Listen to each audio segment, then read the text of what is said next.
Et du coup, c'est un des défauts de l'image finale. Si, évidemment, c'est une boutique de cupcakes, donc ce qu'il faut montrer, c'est le produit.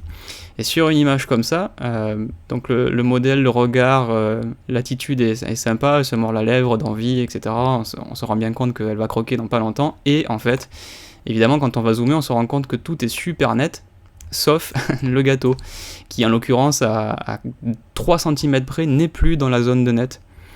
Parce qu'il a été shooté, si on regarde ici, voilà, 50 mm à f4. Et vous voyez que déjà j'ai pas ouvert à 1.4 hein. Et on est déjà à 1600 ISO quoi. Je vous laisse imaginer quand même le peu de lumière que j'avais.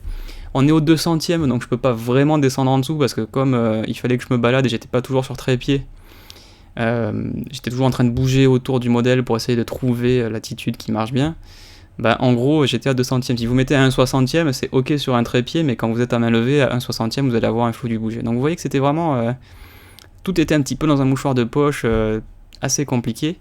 Et puis ensuite, ce qui marche un tout petit peu moins bien, je vous donne les défauts au passage, puisque maintenant le truc est fini, et comme je préfère être honnête avec vous, je vous l'ai dit, bon, les gens la trouvent jolie, il n'y a pas de souci, ça a plutôt bien marché comme opération, donc là-dessus on est assez content, mais on est d'autant plus content que c'était vraiment pas prévu à la base pour sortir, et ça c'est le résultat fini. Donc si on revient sur l'export de grisette, il y a quand même un recadrage qui a été fait, on va dire le souci qui aurait dû être aussi corrigé, mais qui tient plus de la direction du modèle, et là évidemment c'est de ma faute, c'est le doigt qui part en bas qui a été coupé, c'est-à-dire que normalement j'aurais dû lui dire de tenir son doigt bien droit, pour éviter d'avoir ce doigt coupé ici, quoi. Bon, c'est pas dramatique non plus, mais la plupart des gens n'ont même pas vu de toute façon, mais c'est typiquement le genre de truc qu'on essaye d'éviter, quoi.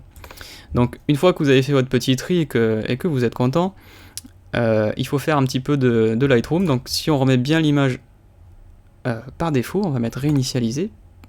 Donc voilà l'image par défaut. Donc vous voyez, je suis quand même, sans m'envoyer des fleurs, je suis plutôt content du fichier brut, puisque dans ces conditions c'était vraiment pas évident, et le fichier brut est plutôt clean en fait. Il n'y a pas de gros problème, ça fait une jolie lumière, il y a une jolie attitude. Vous voyez l'histogramme, ça s'est plutôt pas mal passé, je veux dire c'est pas complètement sous-exposé, c'est pas complètement surexposé, c'est pas flou, donc déjà on peut se dire, avec une image comme ça, on va pouvoir bosser, quoi. Elle est pas, voilà, elle aurait été comme ça aurait été difficile parce qu'on aurait eu du bruit, elle aurait été comme ça, évidemment, ça aurait été difficile parce que c'était surexposé. Alors vu les conditions, ça risquait pas d'être surexposé, donc on s'en est pas trop mal sorti. Donc qu'est-ce qu'on fait sur une image comme ça ?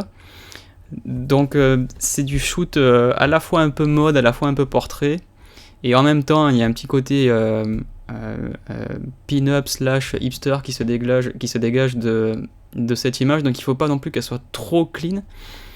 Donc je ferai pas le genre de traitement aussi fort que je ferais sur un shoot de mode en studio avec mannequin, mais quand même il y a des choses que l'on peut faire, que l'on fait à peu près partout, c'est juste qu'on va utiliser des réglages un peu plus on va dire contenus. Donc déjà avec le pinceau, donc ouais, niveau lumière, je commence même pas par là parce que c'est peut-être une des rares photos où niveau lumière je vais rien faire. Et ça a pas dû m'arriver souvent, mais tout est bien en fait, c'est-à-dire que toute l'exposition de cette photo me convient très bien. On pourrait éventuellement pousser un tout petit peu les hautes lumières, voilà, pour sortir un peu de contraste, mais pas plus, quoi. L'image est très bien éclairée d'origine, donc compte tenu des contraintes, c'est un miracle, et donc je vais même pas y toucher. Par contre, on va lisser la peau avec la clarté négative qu'on va mettre. Alors normalement je mets moins 80, c'est-à-dire que je fais vraiment un lissage assez fort. Ici on va mettre moins 30, moins 40, et on va lisser la peau, sauf sur le make-up. Donc en gros on va prendre le nez, le menton, on va prendre le cou, le décolleté, on ne prend pas les cheveux par contre, surtout pas le gâteau bien entendu, déjà qu'il est un peu flou, on va éviter, les bras, et ça a tendance en fait à lisser ce qu'on appelle les hotspots aussi, c'est-à-dire les taches de lumière, des portions où le flash, en l'occurrence si c'est pas un flash, mais où la lumière a un peu trop réfléchi sur la peau. Il y a aussi un truc que j'ai dû faire sur la pub, on le verra tout à l'heure dans Photoshop, c'est le... comment ça s'appelle ? Le vernis, voilà, j'allais oublier le mot, le vernis qui était pas... on n'a pas fait attention ce jour-là.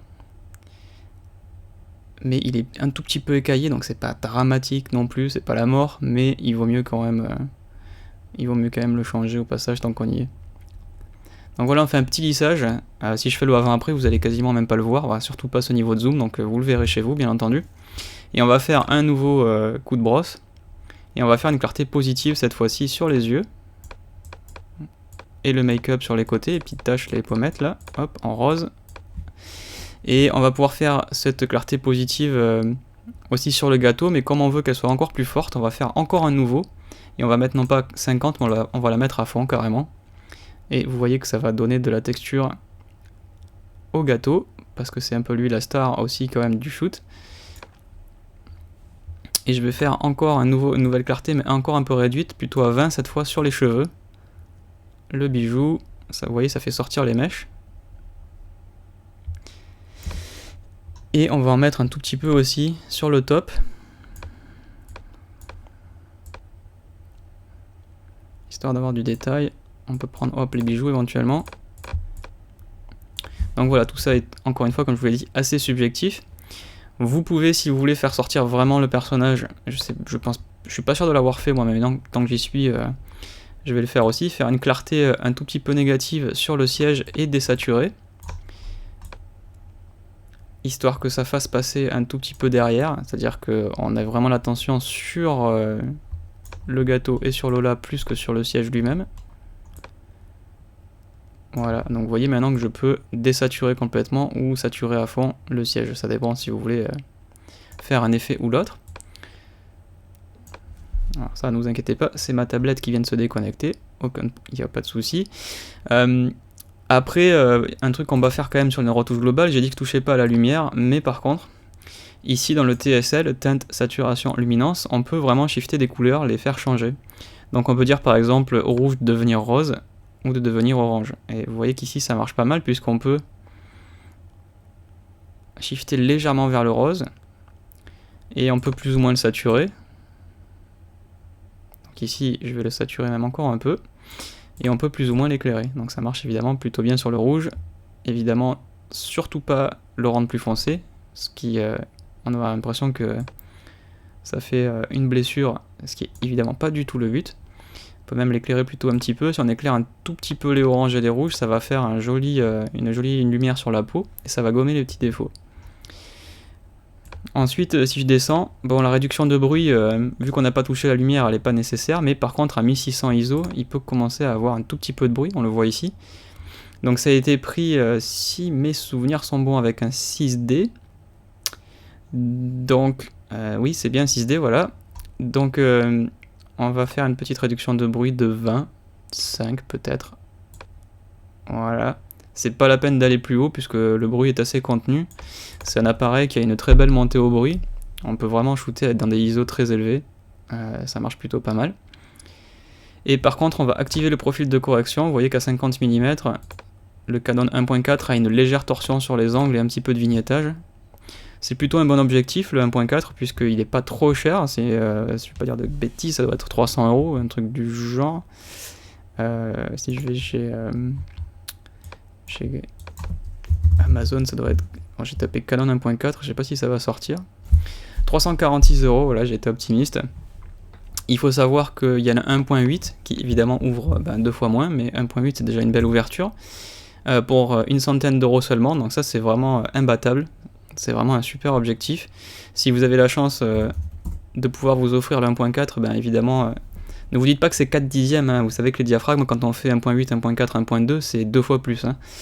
Donc c'est quand même pas rien, quoi, de passer de 1.8 à 1.4 et 1.4 à 1.2. Mais le prix, lui, il fait même pas x2. Là, il a fait déjà x3. Et si vous passez au L, donc le très haut de gamme, voilà, le 50 mm 1.2 L de chez Canon, qui a vraiment un piqué de fou et qui est vraiment fantastique, c'est quand même 1400 €. Là c'est très très cher, donc il faut vraiment en faire votre métier, parce que 1400 €, ça l'est vous, hein, c'est pas le souci, hein, c'est toujours pareil, un objectif c'est pas un truc que vous allez garder 6 mois, une fois que vous l'avez acheté, vous le gardez, vous pouvez garder ça des dizaines d'années. Je connais encore des photographes qui ont leurs anciens objectifs Canon et qui s'en servent encore tous les jours sans problème.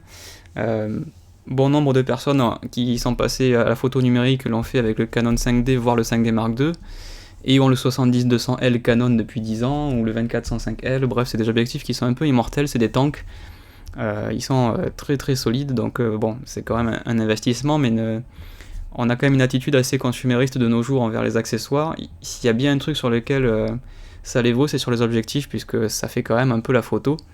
Et je dirais même avant le boîtier, il vaut mieux mettre des sous de côté et acheter des bons objectifs, quitte à avoir un moins bon boîtier, plutôt que d'avoir un super boîtier et mettre des objectifs vraiment pas bons dessus. Parce que bon, les boîtiers ils évoluent, il y a moyen d'en trouver d'occasion assez facilement. Des objectifs, c'est quand même un peu plus difficile. Les gens qui achètent un Canon, par exemple 50 mm 1.2 L, ils l'achètent et ils le gardent, quoi. Ils le revendent pas, quoi. Ça se trouve d'occasion, mais c'est risqué, et puis c'est pas le genre de choses. Et puis ça se vend en plus très cher d'occasion, la cote est assez élevée, donc s'il y a un truc sur lequel il faut faire un effort, je pense que c'est donc plutôt sur les objectifs. Donc voilà pour la parenthèse. Donc une fois qu'on en est là, vous voyez qu'on a une bonne base pour travailler, donc les petits défauts de la peau qui restent et de 2-3 petits grains de beauté, vous pouvez les laisser, vous pouvez les enlever, c'est hyper subjectif. Moi en général je les enlève. Ce qui fait qu'à ce stade on peut passer en fait dans Photoshop et essayer donc de retrouver cet effet de lumière que l'on avait avec les flares. Donc on va faire un clic droit et on va dire modifier dans Photoshop CC. Donc là ce qu'il va faire pour vous, il va créer une image en 16 bits en ProPhoto RVB. Alors je vais avoir du mal, je pense, à retomber exactement là-dessus. Je vais peut-être du coup en profiter pour faire une autre version, mais je vais utiliser en fait les mêmes techniques. Donc si on va dans édition, qu'on va dans convertir en profil, on a bien un ProPhoto RVB et on est bien en 16 bits, donc on a bien encapsulé toutes les valeurs du fichier brut. Alors il y a encore une autre méthode qui permet d'encapsuler le fichier brut en tant qu'objet dynamique. Si on fait clic droit, modifier dans, on dit ouvrir en tant qu'objet dynamique dans Photoshop. Et ça c'est la classe, parce que ça va faire exactement la même chose, sauf que on peut en fait quasiment ne plus avoir le fichier CR2 d'origine, on aura tout dans un PSD. Alors ça fait une image un peu plus lourde, je vais pas vous mentir non plus, mais l'avantage c'est qu'on devient indépendant. Avec un seul fichier, on a le fichier brut plus la retouche derrière. Donc je sais pas ce qu'il est en train de faire d'ailleurs, est-ce qu'il est en train de mouliner ou est-ce qu'il est en train de faire quelque chose. Ce serait bien qu'il m'envoie le résultat, je suis pas sûr qu'il l'ait pris. Ah non, c'est bon, il est là en fait, il m'a rien dit, mais il est bien là. Donc regardez, maintenant j'ai cette petite icône ici, là, hop là, qui apparaît, qui veut dire que c'est un objet dynamique. Si je double-clique, et bien en fait on a Camera Raw qui s'ouvre et qui récupère, vous voyez exactement les réglages. Si je vais dans le pinceau par exemple, ici, pouf, hop, voilà, j'ai tous mes pinceaux, il a tout retrouvé. Donc Lightroom et Photoshop sont bien entendu capables de communiquer sans aucun problème. Donc on peut faire maintenant un clic droit pour fermer Lightroom. Et donc ce PSD, je vais le mettre par exemple sur le bureau là pour le moment. On va pas s'embêter, on va juste mettre ça, hop là, poum, sur le bureau. On va l'appeler MG73. Donc il me propose un TIFF, moi je vais évidemment prendre un PSD, même si le TIFF avec Photoshop est capable de garder les calques, on va prendre un Photoshop. Tant qu'à y être, autant utiliser le format de la maison. Et on va mettre enregistrer, et on va cliquer sur OK pour confirmer, maximiser la compatibilité qui permet de ouvrir le PSD dans l'ancienne version de Photoshop, en tout cas le mieux possible, ça garantit pas que tout s'ouvre sans problème.